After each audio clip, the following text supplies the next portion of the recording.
29,035 ফিটের পাহাড়টা প্রশান্ত মহাসাগরে রেখে দিলে পুরো পাহাড়টা তলিয়ে যাবে, উপরে খালি পানি থাকবে আর 7,000 ফিট। এই পৃথিবীর দ্বিতীয় গভীরতম মহাসাগরের নাম আটলান্টিক মহাসাগর, যেটার সবচাইতে গভীর জায়গার নাম পোর্টোরিকো। এই পোর্টোরিকোর গভীরতা প্রায় অ্যাপ্রক্সিমেটলি 33,000 ফিট। সুবহানাল্লাহ পড়েন।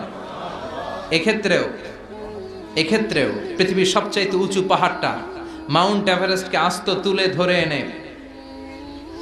আটলান্টিক মহাসাগরের সবচেয়ে গভীরতম জায়গা পোর্টোরিকোর উপর যদি ছেড়ে দেওয়া হয়, এই আটলান্টিক সাগরও পুরো পাহাড়টা তলিয়ে যাবে, তার উপরে আরো পানি থেকে যাবে 4,000 ফিট।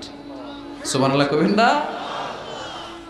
গোটা পৃথিবীতে স্থল হচ্ছে মাত্র 30 ভাগ, 70 ভাগ হচ্ছে জল। 30 ভাগ স্থল, 70 ভাগ জল। আটলান্টিক মহাসাগর